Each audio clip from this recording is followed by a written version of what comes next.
The idea comes, you write that thing down because it's a gift and God only knows what it's worth. You know, you could have a good idea now and then. It might be a good idea that changes your whole life. And you could have that idea and be casual enough to forget it. And that was that. And then you'd wonder why you never got anywhere. The things that meet with reward grow. If you have a bit of a creative spark and ideas are being revealed to you in concordance with your aim, and then you don't act on those, you punish them. You punish the source of the ideas. The Bible says, love your enemies, and then it tells you how to do it. Do good to them, pray for them, and meet their needs. Wow. So what is love? Love isn't something you feel, it's something you do. There is no one like you. There has never been anyone like you. There shall never be anyone like you. Therefore, know yourself. Be yourself. Authenticity is everything. I'll tell you a psychological truth that you must know. Sigmund Freud said this. The more perfect a person is on the outside, the more demons they have on the inside. Beware of people who seem too virtuous, who seem too good. They might be hiding something. And on the flip side, just remember somebody who's rough around the edges. Someone who's always not the absolute nicest. They might be your most loyal friend in time of need. The closer you get to Christ, the more you see the imperfections in your own life. When we first get started, we might think we're something. We got this all wired. But when you walk with the Lord, you grow in knowledge and you grow in understanding.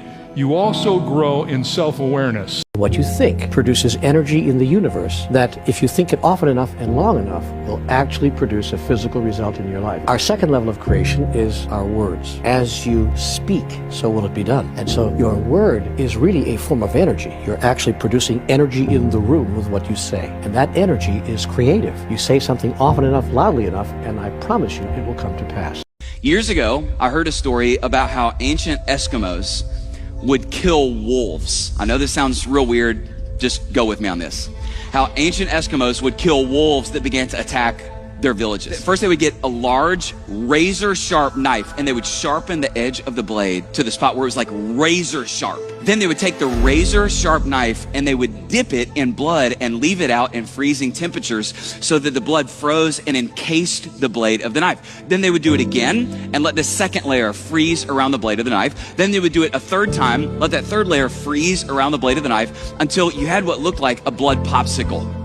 Then they would bury the knife hilt first in the ground with the blood popsicle blade sticking up out of the ground, and they would just leave it at night so that when the wolves would come, their extremely sensitive sense of smell would be attracted to the blood. They would get to the blood popsicle and they would just innocuously begin to lick the blood popsicle, their tongue just up and down, over and over the blood popsicle. Eventually it would lick all the way through the blood popsicle to the razor sharp blade, and it would begin to run its tongue up and down, over and over the razor sharp blade. But remember, because the nerves in its tongue had been desensitized, it didn't feel anything. So it would just keep licking this razor sharp blade over and over. Well, as its tongue began to bleed, its senses would begin to smell its own blood. And it wouldn't know that it was its own blood. So it would just begin to get in a feeding frenzy. It would just send it into a frenzy, and it would look faster and faster and faster. Its tongue aggressively going up and down, this bare razor sharp blade, shredding its tongue into ribbons, and eventually it would go away, bleed to death, and die. That is a good picture of what giving yourself over and over to lust and sexual immorality will do to you. It numbs you. And in your excitement, you keep going back to the thing that is shredding your soul. How many of you know it's never safe to love anybody because they can hurt you?